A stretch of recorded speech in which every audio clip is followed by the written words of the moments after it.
Good morning, good afternoon, good evening, wherever you are placed in this time-space continuum. Thank you for being present with us now.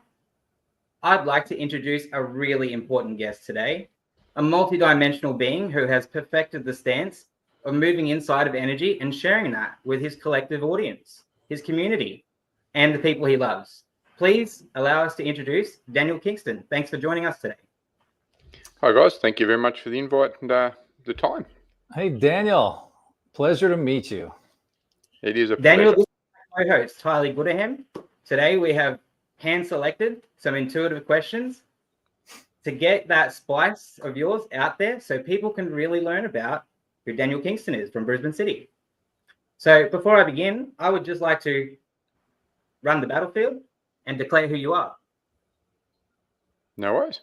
With 9 years of defense force experience, brought forward into business, plus 26 years spanned across voluntary services, acquiring and accruing experience, doubling up on discipline and connecting and working with people has created the advantage that has allowed you to create the senior leadership coach and entrepreneur lifestyle that you share now.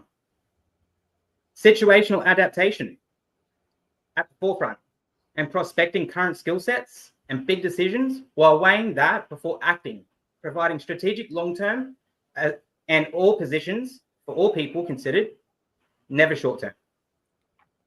Always long-term. North Star principle. Balance is priority. Volunteering is high up there, but balance definitely precedes that, as I've learned. The foundation that you've built allows you to serve that community through that balance. Have I missed anything here today? No, you're pretty well wound that up. All I can say is thank you very much. I absolutely love jumping on and the opportunity to share what I do, how I get to it. So when you look at it, just looking at the intro, so 25 years plus, I'm just ticking in 27 years as volunteer. Good thing about volunteers, I've managed to learn the ins and outs of people dynamics, how to manage people from diverse backgrounds, how to put that into play and manage them not only in business, but in leadership and also personal development. Coming from military really taught me the tactical advantage, how to work as a teamwork, how to have the discipline, how to achieve a goal under any situation. And then moving through into law enforcement really gave me not only the tactical advantage there, but also the strategic communications needed. So bring all that into business, it was just a given, and obviously I've built from there. What drove you into the position you're in now? Like, what was it about businesses that you wanted to attack? Like, why is this an attraction for you? Refining business. Great question, and very good way. Probably the big thing with it is when you get caught in the mediocrity of just the way the system is. Being ADHD, I overthink everything. However, everything, even since a child, I always questioned the status quo. And when it got to a point where I went from business to business, I got sick of the way people doing, couldn't handle the way that people are so closed or very set in their mindset. Eventually, I broke in my first business. At that stage, was 13 years of age, was my first business. Started off mowing lawns, doing the odd jobs, worked through into customer service and worked my way up the ranks from there. The biggest thing is you've got the ability to design your life as you want it. You've got the ability to make the decision and the results are yours to own. The biggest thing when it comes to business is I control 99% of the factors around it. So it effectively gave me the control of my life and the freedom that I was after. See, that's a really valuable thing to have discovered at such a young age. That's the one thing that a lot of people don't recognize is the ability to control the life that they're in. They feel oftentimes that they're like constrained to a life that their parents sort of dictated, you know, you must be this or you must be that, or this is all you're good for, or whatever. Society has driven them into a pigeonhole, as we call it in the States. And you found that this is not the case. You decided to make it your own and take control of your reality. I love that. And definitely, you've got a lot of things that form the factors of how people develop their life. Everything from limiting beliefs. So the beliefs that hold you back are the ones that are stopping you from becoming what you want to become. So you look at what's called the age of imprintation, 0 to 7 years of age. You are basically in your mind part of your family, which is you and your parents. That's where you form a lot of generational trauma, and you take on the values and beliefs of your family. So that's where you get the scenario where everyone carries on from their parents. My parents have always done it that way. It's always been done that way.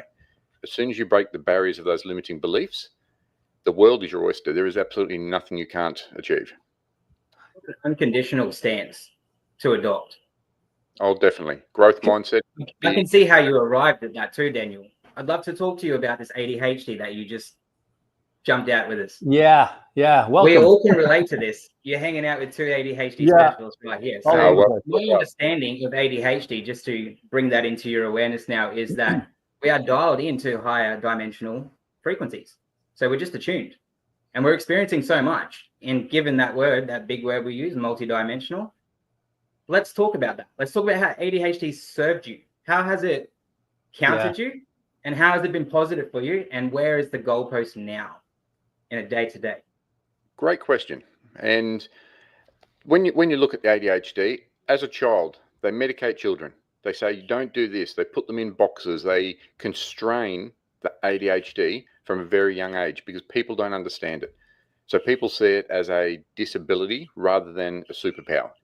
When you look at ADHD, the best way I can explain it to people who haven't got it is think of a roundabout. So here in Australia, we've got one roundabout and we've got 4 roads. That roundabout is your brain. And what you have is each of those roads is a way of absorbing information, whether it's through what you see, what you hear, what you think, each of those roads.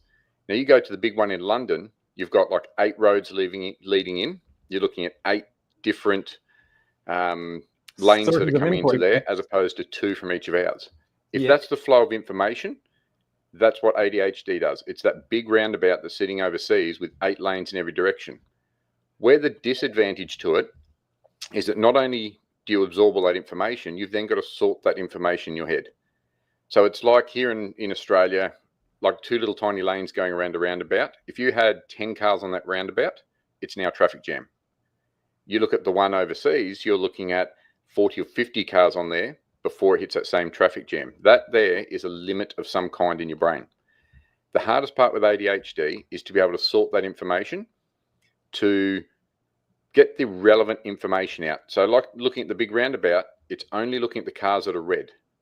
And then you go, okay, I'm looking at red cars today.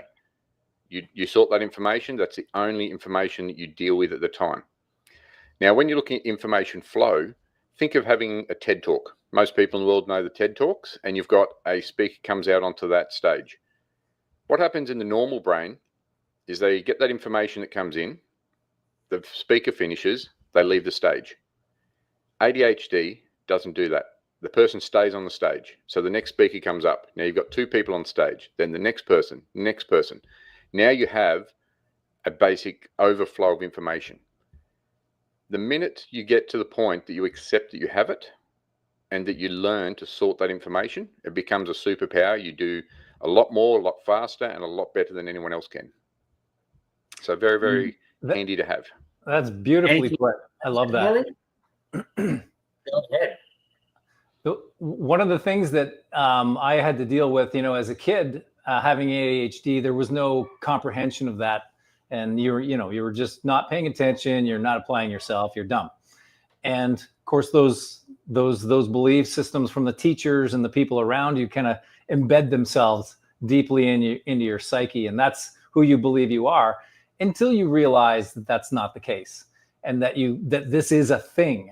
And like you said, once you start working with it, then it becomes a superpower. And one of the things that I did read about ADHD, which I have locked onto, is that the reason it's so difficult for those of us who have it, oftentimes to consume information or to read information is because we're looking at it from many dimensions all at once. We're trying to make sense of it 1,000 times in a second, rather than those that don't have it. They can just take the information and right into their brain. We're looking at it from every dimension possible to make it make sense, so we can get tired. But we know it deeply. So you've locked on. Yeah. One of the trainings actually I have is what's called the 6 dimensions of perspective. So the way to look at how perspective works is you take a round table and put 5 people around that table, and then sit so they're evenly spaced around that table. You put a apple in the center of that table. Question for you is, does every person at the table see the apple in the center and look at it the same way? No, they do not. No. So one person on one side looks at it and goes, I can see a green apple. Person on the other side goes, I can see a red apple. You look at someone else, they go, I can see a grub in it. Now, if we change that perspective from a horizontal to a vertical way of thinking, we now look at that and go, I can take that apple, take the seeds and grow an orchard to make 100 times what it is.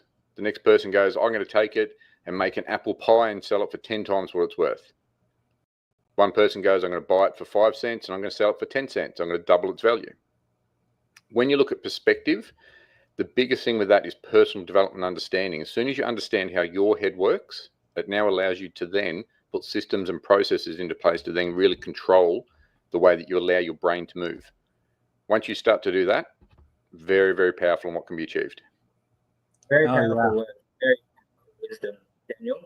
And just to further on that, for our beautiful audience and the greater collective for this timeless stamp, procrastination, it does come up inside of ADHD. It's prevalent and it's present. So can you talk a little bit more on the procrastinative side of taking action and how that benefits you with the ADHD moving forward? Instead of just theorizing it and locking onto something, how can we take actionable steps forward with the ADHD? Very good question. Procrastination for everyone is a real factor. Whether it's coming from adrenal fatigue, whether it's coming from overloaded, so you've got too many watts, not enough hows, or you're absolutely not sure what to do because you've got too many hows, not enough whys. It's a matter of how you contextualize. How you contextualize in your head is probably the easiest way to put it. So one of the big sayings in my house, so both my wife and I have got levels. I'm obviously, as you can tell, the absolute flat out ADHD, is don't put it down, put it away. You look at anyone with ADHD, their house is going to be everywhere because they're operating so fast, they leave one thing to the next. And then you can walk around the house 10 times and have 10 partially done jobs and you go, where the hell do I start? Okay, yeah. The big thing is, there you go, don't put it down, put it away. If it takes less than 5 minutes, do it immediately, right? So procrastination is not so much just the way the head works and overload. It's about going back to that roundabout. You're trying to look at red cars, but all of a sudden you notice a really good looking yellow car and there's a blue car and that's a really nice pink one going through. What happens is you're jumping around so erratically in your brain that it causes what is perceived as procrastination. Now, there are days that I go, my head is absolutely flat out. I need you to sit down. Go back to your principles. So things like North Star principle and a process of how to put your daily tasks into arrangement. So look, I can't actually show you with the cameras here at the moment, but I've got not only a studio here, but I've got nearly 20 meters of whiteboard. One board is literally, here's my tasks.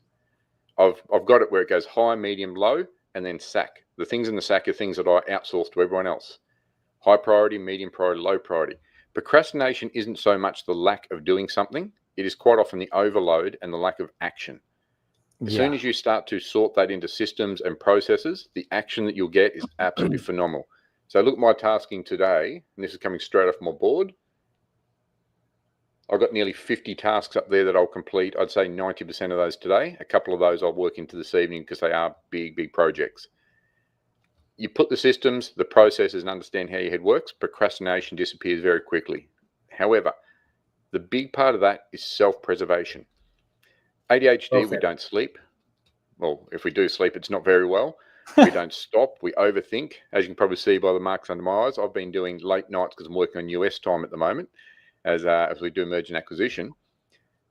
The big thing is self-preservation of having time for yourself and downtime. Now, it doesn't matter what that downtime looks like. It could be, so an example, every 4 to 5 weeks, I have a compulsory weekend off. If not, ADHD, I work myself into the ground.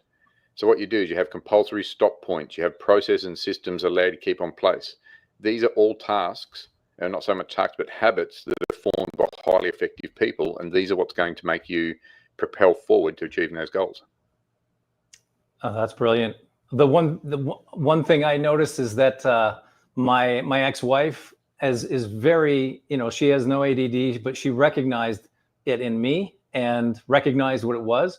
And she would hand me lists, and those lists made all the difference in the world, because I would say, just as you described, almost precisely, you know, I'll do that. I will do that. And I would start it, put it down, something shiny over there would get my attention.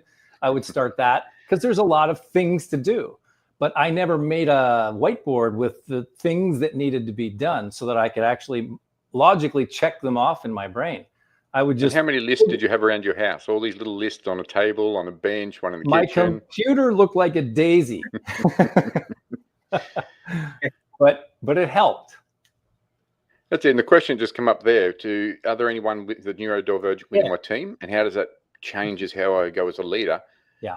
That's a very good question to ask, because the biggest thing about understanding how other people work is understanding the human brain and how your brain works. So knowing the difference between conscious, subconscious, what's known as the RAS, which is a reticular activity system that sits in between, like an internal filter of beliefs, values. It's made through 5 basically factors, right down to your meta programming. Understanding how my head works as ADHD was one of the points that I did at the start of my personal development process. What that's allowed me to do as a leader is to lead a lot stronger, a lot more passion, a lot more inspiration to my team around me. Now, some people don't like the way that I lead, because I do challenge people, challenge them to be better, challenge them to understand, challenge them to put things into place, such as lists being left everywhere. When you look at the way that it allows you to become a leader, that understanding means you can contextualize a lot better. So even some of the principles here are things that I use in my training to contextualize to different people and the way each brain works. Now, you look at the habits of your list, you went, it helped. But was it effective, or was it just helping in your mindset to be able to get forward movement, or was it effective in actually getting you to complete the tasks? And that's a good question.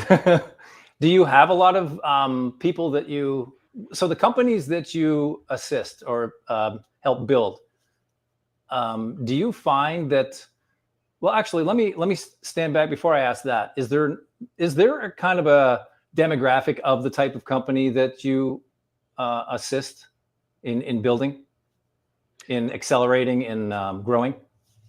Not really. Like So IT or what I mean by that, sorry, say that last bit again there, sorry. Is there a demographic, like they're more IT related or financial, or are they kind of right across the board? Good question. That's right across the board. The ability with coaching and that I do in that side of it. So as we said in my intro, I've come from a very big background. Merger and acquisition of business is my number one factor at the moment. However, I also have the coaching off the side and the consultation, which is where I help people to benefit what they're doing to advance. So we go through effectively a 3-pillar system. So we look at personal development, leadership development, and business fundamentals. What that allows me to do, the goal around it is to help people. It doesn't matter what industry they come from. It doesn't matter their background. It's all about getting them to understand themselves, to get past those limiting beliefs, and then to put into play business principles. Now, the good thing about a principle is it doesn't matter what industry you go into. You can take something out of one industry and put it into another industry. In one industry where you get it from, it's a standard skill. You put it into the other industry, it can absolutely explode and make the whole difference in the way they operate. So it doesn't matter on the target market, I suppose you'd say, of people that I assist. The actual skill is in the ability to be able to get people to advance through the coaching to assist them to get past those limiting beliefs, rather than being capped by an industry. So looking at the industries I've worked with, manufacturing, very big one. I've worked in, so NDIS, for those of you overseas, that's our government disability service that's run here in Australia. We've got people in sales and marketing. So you look at here in Australia, I've also got guys in UK, Denmark, Sweden. So it doesn't matter what country, what industry, it's all about the ability to be able to coach the people rather than coach the industry. Oh, that's brilliant. I would love for you to be in our company. We're kind of separate. Like, I'm a worker bee. I'm a program or a developer, a software developer, and I've been in management. I'm not good at management. I don't like to manage people. I need to be able to be given a task and deliver that in code.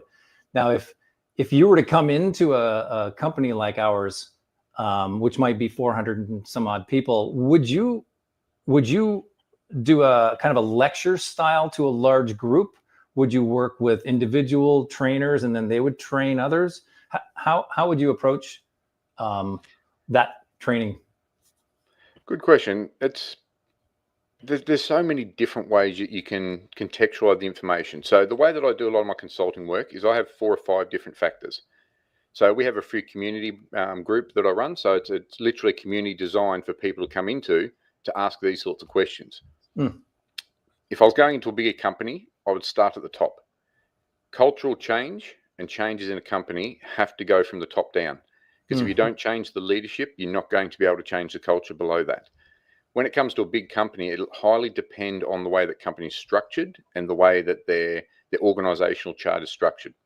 So I could go in and do anything from keynote speaking to actual training to consulting or to do one-on-one leadership.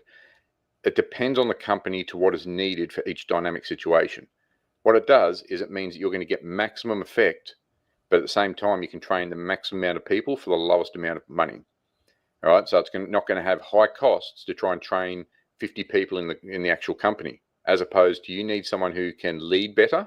One-on-one coaching or even something like this with a lot of the online makes a big difference. Oh, that's brilliant. So very, very, very dynamic in the way it can be done. Depends on the company. So Daniel, we've spoken a lot now. We've really honed in on the spirit, as we like to refer to it in the label. And you have quite a clear awareness of the physical embodiment that you are and how you balance that against what you are. So I'd like to ask you this question, because this will serve a lot of people. How do you feel? And how do you create new boundaries for yourself on a day-to-day basis when you now know how important your energy is, whether it's in the past from 24 hours ago, in the ADHD moment of resurrecting the next challenge, or in the future, closing out the mergers? How is this vital to you, and how can you share on this for the people watching today? Success for every person looks different. And when you look at everyone pushing towards what you like, so Dan Martell's one of the guys that I really do some of my mentoring from. Success is that North Star principle, the thing that sits right out in front that keeps you going forward. It's the thing you keep driving towards.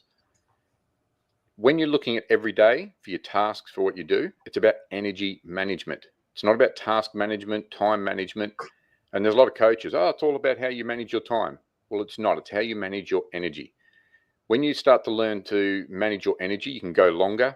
You can go for a lot more with the way your brain works at 100% operation. So I do my tasks of a morning. If I want to look at creative, and here's an example. My daily routine, I'll give you a bit of an idea, is probably an easy way to look at that. In the morning, I look at my very creative. So 4 a.m. through to about 7 a.m. is me completely pushing past those boundaries and personal development, looking at how I create something and move forward past my limiting beliefs. Then I go from there into the jobs that I really don't want to do. So I don't do emails anymore. I've got someone who does all of that for me. That's one of those things, as I said on my board, the sack. I don't do emails. The only things I see in my emails now are things that either A, they don't know how to deal with, or B, they need further support. Then I go back and train the principal. I don't tell them how to do it. Okay, so effectively looking at that is, if you've got something come through, this is how I'm going to deal with it. Here's the way I'm thinking about this, and this is how next time you will perceive an email of this kind. It means that as time goes on, there's less and less. Now, if you have a look at the tasks in your daily habits, we'll say, how many of those take in energy versus how many of them give you energy? Yeah. So when you look at it, it's all about that energy management rather than all the other stuff around it. Does that answer your question, or do I contextualize enough to answer that question? I love that response. I love that response, and I'm sure everybody else does. Look, we are moving forward into new times, and we're all aware of this new conduit of energy that we're aligning with, which is our true source of income here in play in every given moment. So you sharing these insights paired against that expansive experience that you have in the physical realm here, playing Daniel Kingston, is very vital, because what I'm seeing is a lot of people are dispositioned with their energy, and whether they have ADHD, whether they're on some other part of the neurospicy spectrum, they just want to come into some sort of space where everything feels like it can be in flow and they're not forcing it to be in flow. So I think the words that you've shared here now in the last half an hour will resound out to those people and will be received kindly. So with that, Daniel, I would just like to pass the mic over to Tylee. Have you got a question in mind you'd like to ask Daniel now? I've got tons here because I'm getting really excited. Like the whole energy thing really excites me because you've touched on a bunch of valuable things. First of all, organize, know how your brain works, what excites you, and what kind of part of the day are you more creative? We'll attack the more creative tasks during that time. But also thing that you mentioned was the menial things that don't justify your valuable time, you can offload to other people. And that frees up you to do the more interesting things, but also perhaps even reduce your amount of time that you have to do anything, and that's a valuable thing to understand. First of all, understanding your brain. When are you more creative? When are you more in a task-oriented mode? And having these lists of things. So when you were talking about this, I was visualizing, you being my boss, like in that kind of a scenario. And then that kind of dovetails me to this question. How important would you say is a mentor in a business environment? Absolutely massive. So when you look at mentor coaching, but not only that, but the people you hang around. So in the last question there, one of the things I didn't cover there fully was how do I push my boundaries? One of those is if I'm the smartest person in the room, I'm in the wrong room. Anyone who's successful will keep telling you that. It's about being able to push your mental boundaries, the boundaries of your acumen or your knowledge in something. And when you're looking at the people you start to then mentor off, you want to be looking at someone who can challenge you, someone who's not going to enable what you're doing, but someone who's going to push you past those boundaries, someone who's going to go further. Now, the coaching industry, and I've had a few people try to have a few words over it, is absolutely full of donkey coaches. You've got everyone these days. You've got 21-year-old life coaches. You've got people that are business coaches that have never owned a successful business. So I've been through multiple seven-figure businesses and I've been through multiple different industries. And one of the biggest things that I've learned, I've been burnt by coaches myself. Some people, there's two of them here in Australia, the very, very big coaches, the results were very poor because they were telling me a lot of telling me what I had to do, not how to do it. Mm-hmm. So when you're looking at mentoring coaching, you can effectively push 15 years of experience down to 12 months. Wholly and solely because someone's walked that road before. Something that in your head you're seeing as a big problem, they go, oh yeah, I solved that years ago. This is what you do. The biggest part is finding the right coach that not only resonates with you, but someone who's going to challenge you. You don't want someone who goes, oh, that sounds like a great idea. Some of my coaching is, that's not what you want to do. Don't do that. Here's why. They explain the principles. They explain everything else.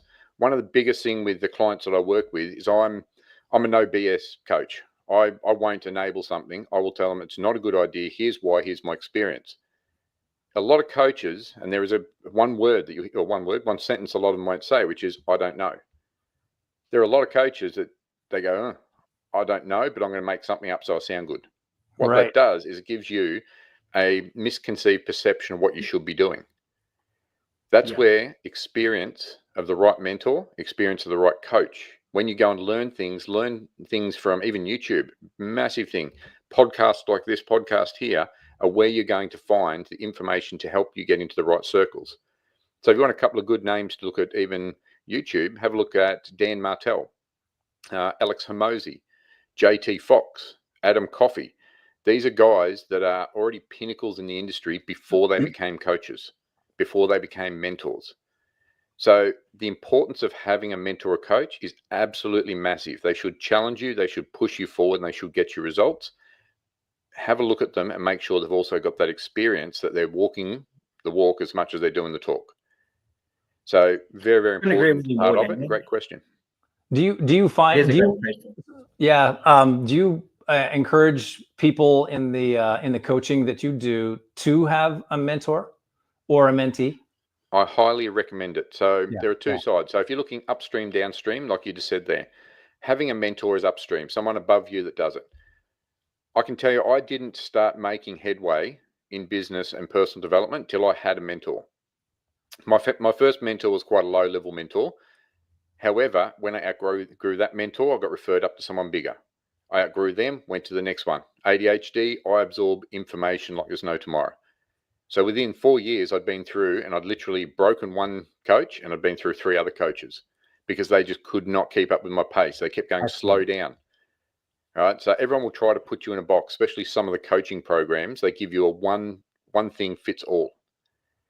What you want to do is get outside that box, throw away the box, take the top off it, and see how high you can make the thing go. If the coach is not trying to push you to be 10 times bigger than you want to be, you haven't got the right mentor. So when you look at it, yes, very, very important. My guys need that one above. Now, looking downstream on that is the people below you. If you're going to learn, why are you learning what you're doing? Why are you doing what you do? Why are you trying to push yourself forward? What is the purpose behind it? Is it money? Is it family? If you look at it, everything comes down to 2 things normally: freedom and happiness. They're normally the 2 things right behind it. Okay? Doesn't matter how you look at it. One of the best ways to practice what you preach and practice what you learn is to teach it. You will find the holes in your system the more you teach it. Even today, with my experience, I still find holes in my knowledge, holes in my experience. What do? I go and create something that gives me the experience, or I go and learn something that gives me that knowledge. All right. So you get down to it. Everything downwards is, why do you do it? I love those 2 things that you said: freedom and happiness. And that's the one thing that I always tell my clients. I do energy work on the side, but I'm a programmer during the day to pay the bills. But I love what I do. And if I didn't love what I do, I couldn't do it. And there's so many people that are in a business that are doing it because they need the money. That's their mindset. I've got to have money. So they'll do whatever it takes to get that, but they're not happy. So how do you get up in the morning and be excited to do what you do? You can't be good or great at what you do if you don't love it. So that's the one thing, I love that you said that, because that's a huge thing for people to recognize. Don't stay in a job or a role that you don't love. If you don't love it, well, if you look statistically, 86% of people don't like their job. You have a look at that. That is a very big statistic. And that statistic's been around for a few years now. It does vary slightly, but it's around the 80%. The last one I saw was only last year at 86%. If you're not liking where you are, why don't you change? The big thing with it is people are going to hurt because of one or 2 things. They're either going to hurt through discipline or hurt through regret. If you're getting up at 7 o'clock in the morning, crawling off to work, you come home, you go out drinking and partying every Thursday, Friday, Saturday night with your friends, and you wonder why you're not getting anywhere, have a look at it. And like you said, it's not just a matter of getting up in the morning. It's also what you do after hours, what you do. Yeah. So an example, drinking. So I was a business owner. I've been through everyone else. I'm ex-prison officer. I've worked in the building industry. Very heavy culture of everyone Friday afternoon, go and have a few drinks. You go surfing of your Saturday, whatever else, Monday back to work. You have a look at my my Thursday and Friday nights right now. I'm up till 2 a.m. every Thursday and Friday night. Thursday night with investors. Friday nights I'm up with my coaching with my coach because he's US based. My weekends. Here we are on a Saturday, and here I am doing podcasts, but this is not the first thing for today. So my Saturday morning, I do have a sleep in because I'm recovering from Thursday, Friday, energy management. Yeah. However, I will go right through until 9, 10 o'clock tonight on tasks to do with my forward movement. So an example, I've got 3 businesses to look at for merger and acquisition. I've got 2 training calls. I've got this podcast plus one other like today. When you look at it. Can I ask, sorry, I don't want to interrupt because you're on a nice roll, but I'm really, really curious about something. This is an aggressive schedule. You wouldn't be doing this if you didn't love it, if it didn't drive you intrinsically, right?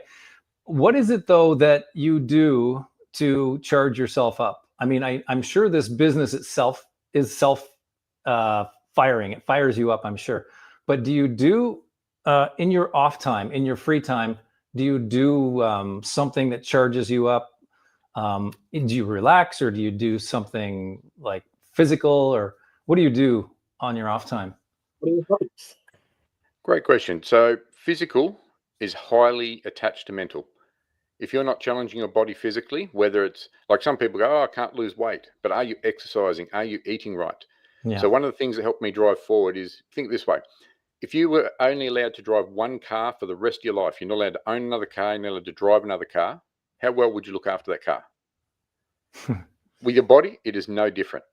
So my exercise regime that I do, even with injuries, I could have 20 different excuses on why I don't exercise. Yet I've still managed to drop 20-something kilos over the last 2 years and keep it off, which is the big trick behind it. So exercise is definitely one of those. Family time is a big thing as well. So in 3 weeks' time, I've got a newborn bub due. My family time is my recharge time. Excellent. Of weekends, if I decide to go and do something, I'm like anyone else. I like to go fishing. I like to go surfing. I like my adrenaline sports. Yeah. Okay, at the same time, there are days that I like to just sit down and watch a movie and ignore the world. It depends on who you are and what you've got. However, don't overindulge on the thing. Use it as a reward for what you've achieved. So that goes back to that balance. Very, very highly in balance. And depends how much you balance that scale on either side and you're congruent with what you want to become to what you will actually become. If you spend more time relaxing and doing stuff you want and less time working and actually putting things into action, you're going to be incongruent, and that's going to stop you from moving forward. Same time, you've got to balance both of those with the right people surrounding you and the knowledge to be able to achieve both sides of that scale. I like that. So it doesn't always have to be situational adaptation in real time. Oh, definitely not. Again, your principles and your end goal is what's going to drive you forward. We have a question, Daniel. I'd just like to throw that to you while you're on a roll. What advice would you give to those who are constantly chasing money and trends, trying to keep up with that status quo, versus those who stay true to their natural gifts and trust that abundance will flow and that they're in alignment in the right place at the right time? Great question. And there's a few different ways. I could say some very controversial answers to this one. Please do. So here's a question. So Tylee, you do spiritual helping. I'm going to put this into a practical, we'll say practical coaching session for lack of words. So here's a question for you. If you had a small amount of money or a lot of money, if you had a small amount of money, you'd help people a small amount. Okay. So at the moment you said that you're doing your programming on the side, but your true passion is coaching people spiritually. Correct. If you had more money, could you help people a lot more? I think theoretically I could. But theoretically? I don't, so if I gave you know. $1 million so you didn't have to work in your data job, you could then go and work full helping more people? Yeah, I believe I would, do you want to help people a little or a lot? I want to help them as much as I can, a lot. Then become a millionaire and turn around and help them a lot. Money is a tool. Okay, so you're looking at it, and everyone has a bad way of looking at money. Everyone looks at money as being the be-all and end-all. You look at anyone successful in money, money is a tool. If your family's sick, you use the money to help them out, send them off, all right, to get the medical assistance. If you have a tree fall through your house in a storm, money fixes that problem. If you have relationship issues, money fixes that problem, or not always, but it helps you to go and get counseling. If you have a health issue, you go and get your body looked after. People look at money as being a driven goal. It's not the goal. Everything will come back to what your personal goals are of stressing less, having more control of your life, being happier. If you keep looking at money as being the goal, you're going to have a lot of issues with trying to keep your North Star ahead of you. However, if you use it as a tool to achieve what you need to do, definitely, you can use that as a goal. When you first start, you're always running from something. As you finish, you'll run towards something. Yes, Mary. There's one resounding piece of advice you can add to that for all the people out there, and there's a lot, we've all been there ourselves, that are holding on to those impressions and imprints from an earlier age, or the limitations that they've created through their experience of perception, that abide to them that money is the all and soul. How can they shift that perspective in one sentence from money is the be all to energy is the be all, so they can become more clear? Okay. That's why you're Daniel Kingston. One sentence to shift that.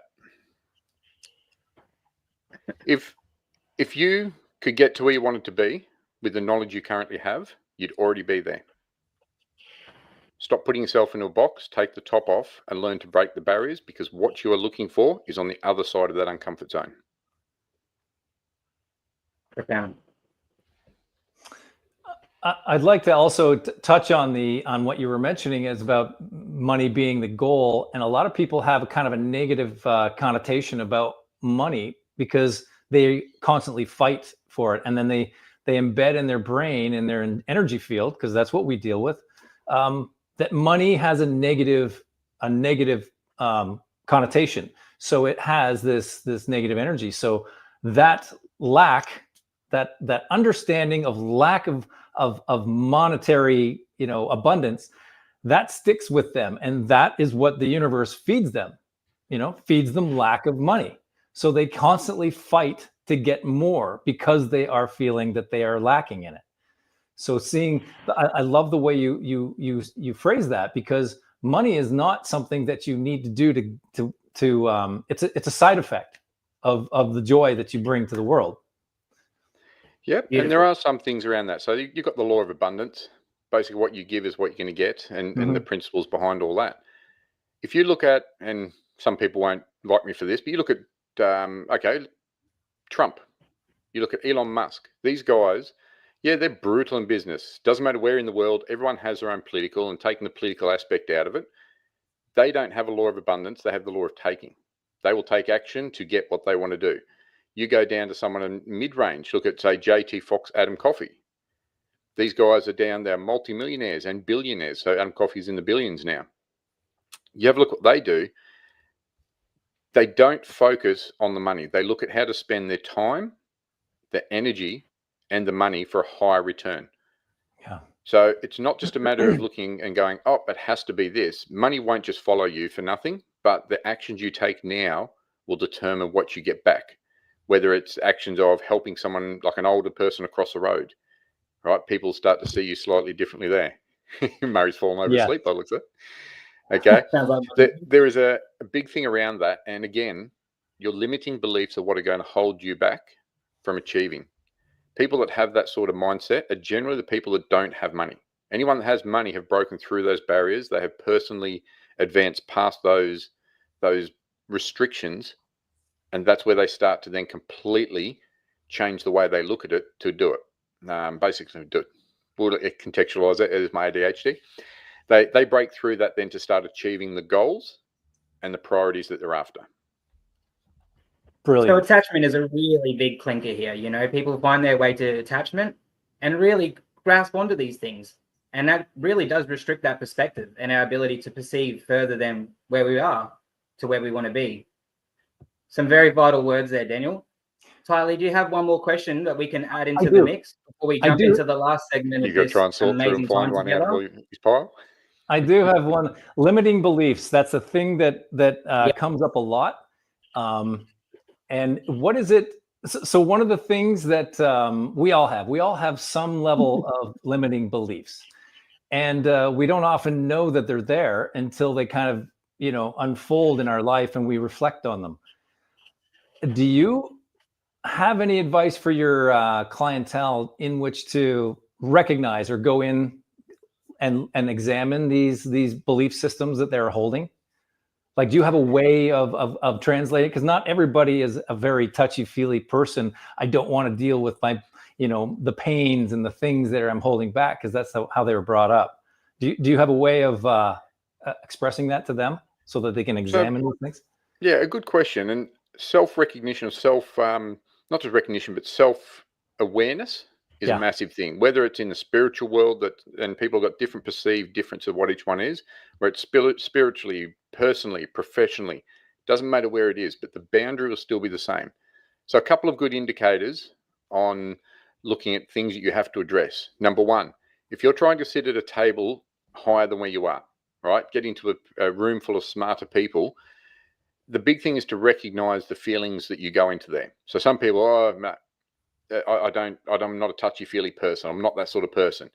However, everyone gets the feeling of something. So an example, if you've got someone who's never been a key speaker or never spoke in front of groups and you put them up on stage, they're going to have the feeling of nervousness.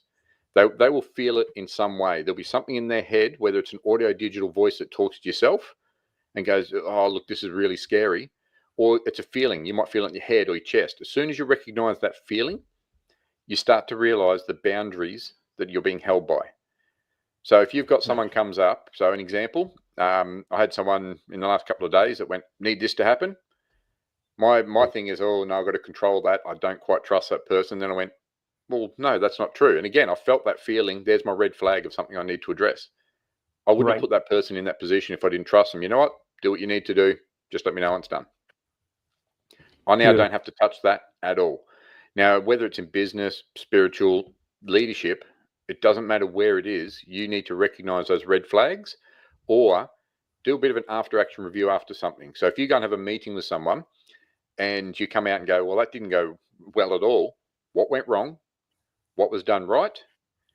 What could I have done better? And how do I stop that reoccurring next time? There is now your roadmap to what you need to address.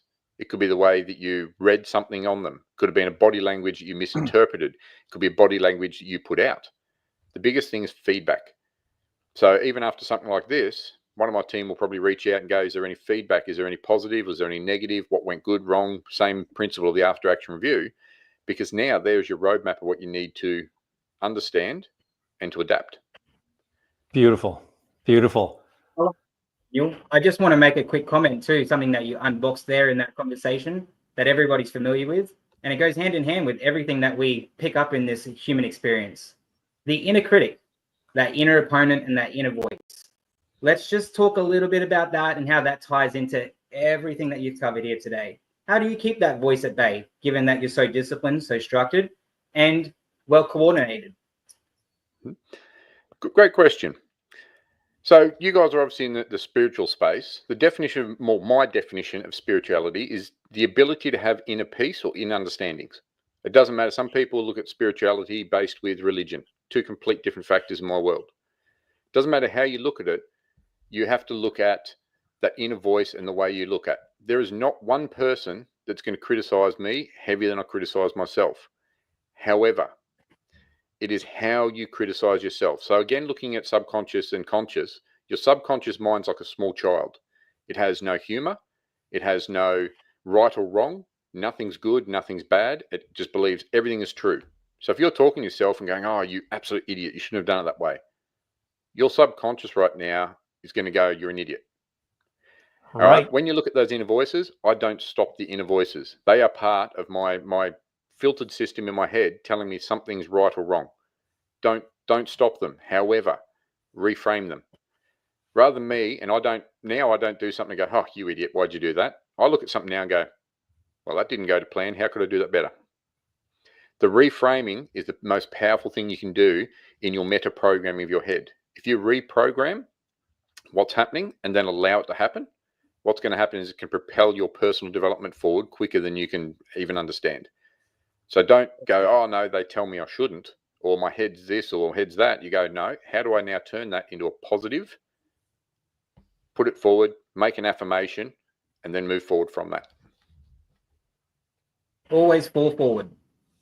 Always forward. Fail often, and always fall forward. Will Smith said it, fail forwards.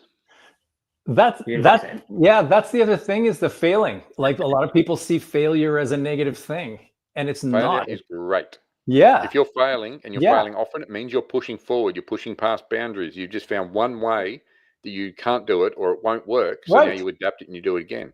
Exactly. If you keep failing, you are moving forward. Yeah. I love that. The recognition of this alone is a powerful empowerment for anybody. To have recognition of this can set somebody up for an amazing day or a landslide of a week. Yeah. So thank you, Daniel. Thank you. Yeah. You are welcome. Yeah, that's some powerful stuff. And that's just walking in with even just that, walking into a team of people that, like, I can't tell you how much I've failed in the past and seen it as a negative thing, as did those around me. Well, you're an idiot. Look at what you did. Look at that. Look at that. But as you said, I've just figured out 100 different ways not to do what I needed to do. So how actually that's kind of brilliant. I didn't see it that Less way. internal judgment and more observation. Absolutely. Brilliant. I come from that too. I came from a really strong childhood, Daniel, of continual judgment internally and externally, always broadcasted everywhere I went. So when you pick up the signal, you know, we really do hone in on those signals and they become the makeup of what we are and our characteristics. So I'd really appreciate your advice here today, because there is a lot of people out there trying to break the mold, and they're looking anywhere and everywhere right now, and they're not looking for a 21-year-old life coach. That's for sure. Oh, We've definitely. outgrown this community that we created in the last 4 years. And with all due right, it was there to serve a purpose. Like every single human being here before us, we all have purpose, and we're all here creating action, thought, and energy in motion. So those people really did serve a purpose, because they've allowed the cracks to fill and reopen for the surface to present the true leadership that's available to us, which is people like yourself. So I'm grateful for them. I'll say that way. Likewise. You're welcome. There's a principle Tuesday here called crabs in a bucket. If you throw 5 crabs in a bucket, they're smart enough to know that they'll pile themselves on top of each other to get out of the bucket. However, Just for the US, the crab that's sitting at the top, as soon as they can get over the top, the rest of them pull them back in, because they know, and they're smart enough to know that as soon as that crab gets out, the rest of them can't get out. Outgrowing groups is a big thing. I'm probably part of 30 or 40 different groups, and there's some of them there that there's different ways that I weigh up my time and my energy. So I look at an ROI. So when you're looking at a group, right, not just a group, whether it's a task for your ADHD, whether it's something you want to do for the day, weigh things up on an ROI, return on investment. Does it take time or give time? Does it take money or give money? And do I get relational capital or energy? They're the 4 factors that I use in ROI. If it doesn't have yes to one of those, I won't do it. And some of those groups I don't do much in, and a lot of them we've started leaving lately because they are exactly that. You are the smart. If you're the smartest person in the room, you're in the right room. Sorry, in the wrong room. However, you are the product of the 5 closest people around you. If you're not continuing to try to get into smarter groups, get up there into the groups that are actually adding value to you. However, you've also got to add value. Remember, it's a 2-way street. When you're looking at it, change, move up. If you've outgrown a mentor, move to another mentor, or challenge that mentor of, here's what I feel. It may be a mentor that's not going far enough. It might be a coach. It might be a group that you as a leader might not be providing what the people need. So look at things like the 6 human, 6 human needs would work in that factor. If you're not giving those people those 6 basic needs, they're not going to have benefit, and you're going to have people leaving your groups. You're going to have the same feeling yourself and leave to other groups. So a very good way of looking at it. Always keep trying to sit at that bigger table. The ROI process is so powerful. It's just an empowering process to format your mind to understand, even if you're not going to totally embody it. It just gives you the principle or the principality of exercising your energy and understanding that what you give and what you receive have to have some sort of equalness to it, or balance that works in your favor. So just again, the fundamentals, how powerful and precise that is. Daniel, thank you. Tylee, do you have anything else you would like to add in? I'd like one question that's kind of burning me, and I've got it underlined on my thing here. What 3 things would you say you've learned from the wealthiest business owner clients that you've take as truths? Just 3. I know you've probably embedded them in your daily life and the way, but there is definitely some big ones. Yeah. I mean, I like that question. Great question. It'll look at what I've obviously used to propel myself forward. Okay, so one of them, Mike Tyson. Not everyone you fight is your enemy, and not everyone that helps you is your friend. Okay? You've got to understand that people have their limiting beliefs. People have their alternate motives, everything like that. So you take certain things, and trust is built over time. Trust isn't given. Same with respect. You give respect, you'll get respect. And you asked for 3. Fear has killed more. Yep. So correction. Procrastination has killed more dreams than fear ever will. Oh, okay. That's Don't good. be scared of it. Just get rid of the fear. But procrastination, not taking action, is going to stop you achieving that goal. Yeah. Oh, it's all right. I'm just going to have one more beer. Oh, I'm just going to sit down and watch another 10 minutes of my show. But the fear of what you're actually doing, what are you scared of? Are you scared of achieving something? Are you scared of what people are going to think about you, which is the biggest one normally? Don't look at what other people That's think true. about you. If they're That's criticizing you, you're in the wrong room and you're at the wrong circle. I do not Absolutely. know one successful person that criticizes anyone else. They're too busy making money or moving forward to worry about criticizing someone. What they do is they just walk away. Yeah. But the fear is what stops most people. When I say most, Brilliant. I'd say nearly everyone. I have my own Yep. fears that I've got to push past every day. Yep. And number 3, if you're not taking notes, you're not remembering. So JT Fox is one of, he's actually my business coach, very high level. He's worth, what's he at the moment? He's about 240 million a year. Very, very successful, very big in what he does. Tells a story about where he went to Necker Island with Sir Richard Branson, and he lost that whole opportunity over not taking notes. He was too busy on, let's go do this, let's go do this. At the end of the day, just before they went and started doing all the fun stuff, Richard turned around and said, okay, what did you like about the spider theory? He was too busy worrying about everything else rather than listening to where the true gold was, which was in the information that was there. If you're not taking notes on things, whether it's recording stuff, whether it's taking notes, if you're sitting there going, yep, I'll remember this, you'll never remember it. Right now you can see my background here. So all my books at the top, these are all books that I read here. But down there, they are all my personal notes along with these ones in the bottom. Each of those folders has a personal note to do with something. That's how much I take. If I need to refer back something my brain does not remember, that's where I go. These 2 sections here. Daniel, that is hyper impressive. Just very. we're not going to find another 10 of you just popping out bookshelves like that, and I just want to be clear about that. Yeah. By the way, that last one is my biggest downfall. My note taking. I have a really hard time with the brain that I have listening and taking notes. I can only do one. So there's also you can only do one. I can only listen to you or take notes. So here's a question for you. Do you believe that's a limiting belief? So let's reframe that. You can do both, but you need to learn how to do it. Trust me, my brain is the worst for it, and it's a way that you write things down. You learn shorthand.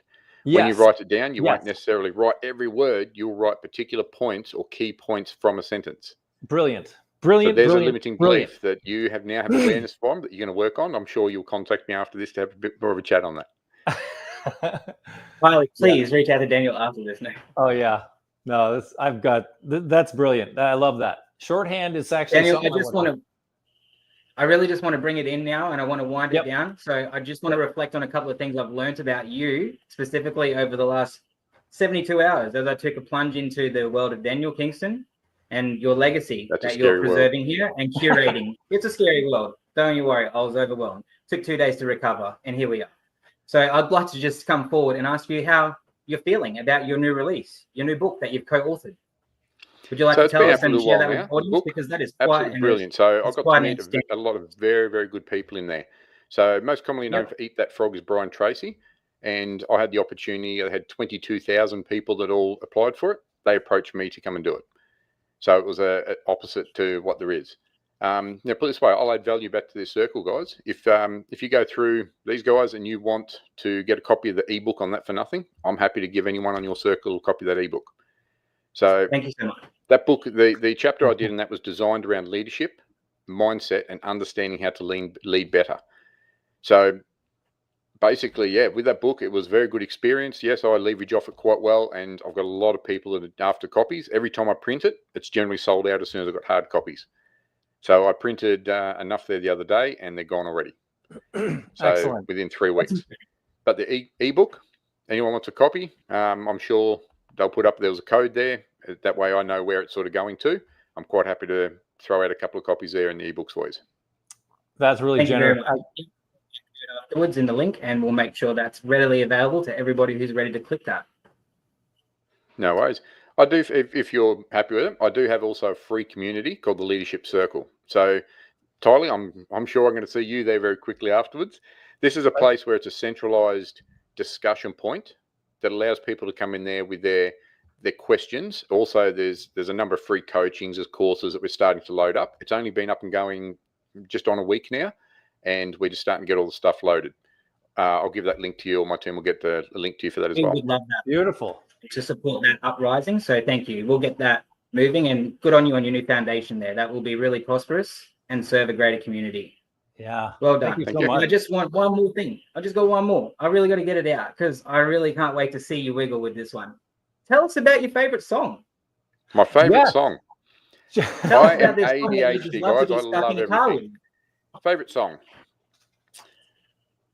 The reason it takes me a little bit, great question. I get asked a few of those quite often, is because ADHD, I don't have any, I've got different genres that I like at a Yeah. time. Each day is different. I would say sea shandy that's done a cappella. Oh. So if you had to look at a musical, I'd say Surfing with the Aliens by Joe Satriani. Yes. That's what I'm talking about. You know the song. I blew my eardrums Hey, out as a kid in my car with that very song and busted out all the speakers. I couldn't play it enough. I learned it when I watched one of your recent podcasts that you did, Daniel. I saw that gem in there, and when speaking with Tylee this morning, I discovered that you have a wavelength. So I was always going to bring that into existence here and now. Yeah, that's brilliant. Yes, very, very good. Had It so much switches fun the with you. brain off, no words. Daniel, we've had so much fun with you. I'm lost for words. Everything that you put down, it's like for shorter terms, it's like a silver platter. It's readily available and anybody can have it. So you'd be crazy not to thrive towards this opportunity. Oh yeah. Get the links, get the ebook, get into the community and start growing with all of us amazing conduits. Reserve your energy, be fundamental with your characteristics. Watch the people you're around. 6 degrees of separation is important. You are causing an effect and you are the effect of another cause. So again, expand your awareness, lead with love, be determined, be bold, get out of the box. Daniel, thank you for joining us. Tylee, I've enjoyed being with you once again. You Thank you as very well. much. It has Thank you been so a much. pleasure, guys. Thank you very much. Thank you, Daniel. Absolute This has been pleasure. great. You're welcome. Have a great day.